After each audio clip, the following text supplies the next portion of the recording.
Hey guys, how's it going? It's Kyle here with another Guardian Tales video, and in today's video we're going to be talking about the new Korean patch here that will be available in the global version in 2 weeks from now. That's how it always is. They're always 2 weeks in advance from us. That's what we're going to get into today. So first thing I want to say is that there is no new hero. It's just going to be a separate banner we'll talk about later. There's a lot of good quality of life changes here that are coming through and a lot of good freebies. So it's still a good patch, even though the last few patches have been pretty lackluster. I would say this is one of the better ones. Good time to be able to save some gems and get ready for a new hero coming through about a month from now. So the first thing that I think is amazing is going to be the new training room that's coming out. We got the second training room, which is going to give us a way of increasing our exclusive weapon. We'll be able to put one exclusive weapon in here, and depending on where you're at in the game, you'll be able to have it fully max limit broken, ready to go. Really good potential thing. But one thing that I think is the one thing about this change that I think is absolutely amazing is that in the beginning mission that they're adding for this, they're giving us a free epic limit breaking hammer. This is one of the most valuable things possible in this game, one of the coolest things they can possibly give us. So this is amazing. You're going to be able to get this at World 7.5. You just get one for free, which I think is awesome. Then you'll be able to get the training room. So let's actually get into this, but I just want to bring up freebie first because I think this is so cool that they're giving this to us for free, because these take forever to be able to get. So first major thing here is going to be the new equipment slot, like I was saying. So a dedicated equipment slot has been added to the training room. Equipment nurtured through the training room can be used in all contents. However, the equipment is not actually nurtured and the equipment is displaced. So a lot of this is very poor translation here. This is not how it would be if it was English, but we got to work with what we got here. Then the dedicated equipment slot. So only weapons can be placed in the dedicated equipment slot. So a lot of people are asking about, accessories and stuff like that, which makes sense, especially if you had like a mirror rift one. Those things are so hard to get actually leveled well. So I can see a lot of people wanting that. Maybe that would be training room level 3 down in the future. We have no idea. That's all pure speculation, but at the moment it's just going to be exclusive weapons. The dedicated weapons placed in dedicated weapon slots can be used at maximum evolution. In order to use the training room, you have to clear it. You have to clear stage 7.5. Equipment placed in the slot can receive the effect of the slot and cannot be enhanced, transcended, option changer, evolved, which is very similar to normal training room for characters, so that's totally expected. And then the slot that has been displaced cannot be used for 10 days. So I'm confused by that in the sense that if you want to change it, you have to wait 10 days for it or something. Confused about that. And slot reactivation costs 150 gems per day. So if you're trying to switch out the weapons or something like that, I'm assuming it's 150 per day. I would have to see exactly how that works, because I think that's a little confusing, especially with the translation. And then equipment placed in the slot cannot be sold or extracted. That's totally normal. And then dedicated equipment slot effect. Each slot has 3 effects. So the max level, max transcendence, and then max option. For effects that have not yet been opened, the original fostering state of the equipment, placing the equipment is applied. So if you haven't maxed out one of these, it's just going to go with what you have, I'm assuming. If the maximum transcendence effect is not unlocked, the level of equipment becomes the maximum level that reflects the transcendent status of the equipment. Yeah, so wherever you're at is going to reflect that. Okay. The maximum transcendence slot effect is unlocked when the number of transcendence of your exclusive weapons is achieved at least once. You have to at least max one of these weapons here. The maximum option slot effect is unlocked when you have 3 or more different epic exclusive weapons. So I like that, because that's the one I think people are going to want the most, is going to be the getting the maximum option slot effect here. But you only need 3 different epic exclusive weapons. It doesn't seem like you would need to have 3 of them maxed. I was really worried that they were going to have a really steep requirement here, whereas it seems like the only one that's really difficult is going to be having one fully max limit broken. So you're going to have to find one piece of weapon that you want to fully dedicate to and get it all the way up to max level, and then you'll be able to get another one at max level immediately in the training room, which I think is really cool. This is definitely something that I think a lot of people would probably have preferred the heroes, but I think it's kind of nice that they're changing it up to where you get one hero in the training room, then you get one exclusive weapon. So I'm a fan of it. Then next we have the camo zone. Feel free to read this. There's really nothing too crazy here. It's just going to be another new season of camo zone here. And then they are doing some quality of life changes for camo zone, which I like, because it's been pretty tedious. I'm kind of over it, to be honest. So I think a lot of people are potentially feeling the same way.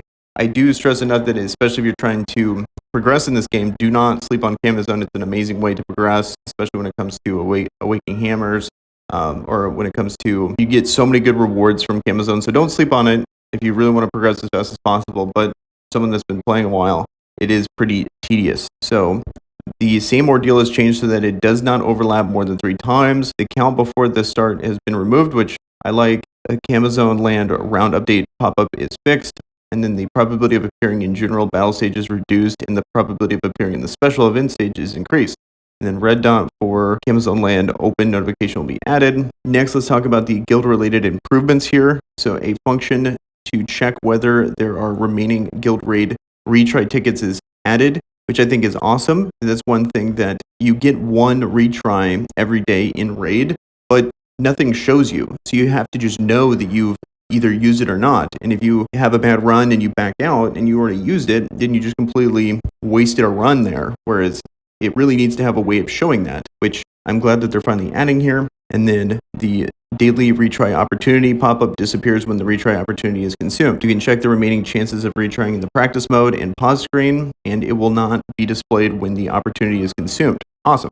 And then guild raids user damage record is increased to a maximum of 90. Issue where the guild member chat disappears when it overlaps when the connection is fixed. So cool. I'm not really a big fan of the chat in this game, so I don't think that's ever going to really matter for most people. And then guild chat is reduced to 10 times per minute. Okay, awesome. And then improvements related to goods. If unique good and super costumes are manufactured, the production direction will be different. The progress of the good ceiling is displayed. It looks like this is just it's going to show you when your pity is going through on super costumes and normal merch, which is nice. You'll be able to show that going on. And then looks like they got English and Japanese voice added, so nothing too crazy there. A couple new costumes here. They got a Camille one, and then that looks like an MK2 one.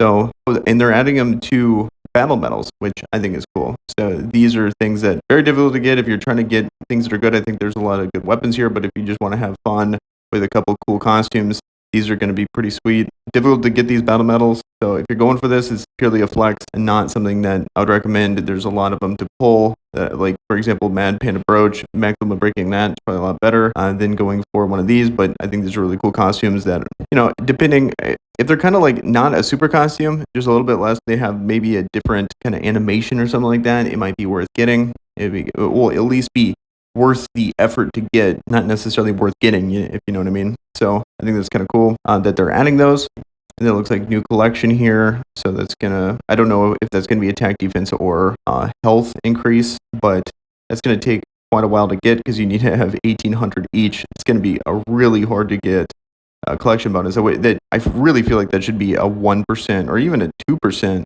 stat increase there. And then floating Labyrinth Expansion. The floating Labyrinth expands to floor 66. And then Master Arena. The Master Arena battle BGM has been removed from this update as additional work is currently underway to improve the quality.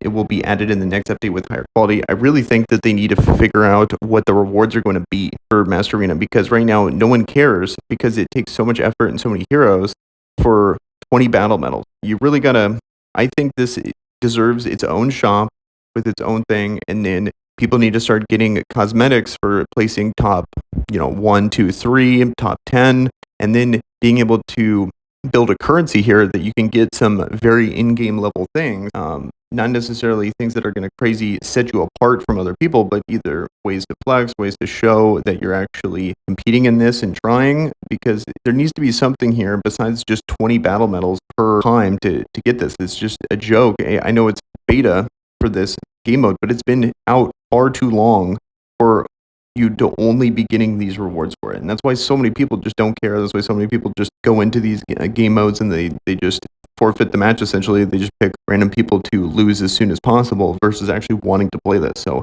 I think it really comes down to a lot of the rewards in this game. And I don't think a lot of people in Master Arena are going to want gyms, even though gyms are nice. And I think a lot of people like gyms. If you're in Master Arena, if you really want to compete in this, I think it needs a separate currency than gyms, even though, if they want to give gyms, I think a lot of people are not going to complain. More gyms the better. But at the same time, a different separate currency for this, I think would be a lot better. And then co-op, new map, and then other bug fixes and improvements. Feel free to check out that on your own. Also, other pay-to-win style products in the shop here that are impossible to evaluate with the other currency. It's not in dollars, so I have no idea if they're any good or not. And plus, most people don't even really care. So that's pretty much it. Nothing too crazy here. I guess the last thing is going to be the roadmap event, Outlaw Artists, and then another guild raid will be coming soon on the Korean server. So that's pretty much it. Lastly is just going to be which costumes are coming through. They're just going to be the ones of the banner that's coming through. In another video, I'll talk about the new rate up banner. Sorry for the lack of content that's been coming through recently. Definitely going to be trying to step it up here and get back on a normal schedule when it comes to content coming through. Thanks for bearing with me here, and I hope you guys have a good rest of your day.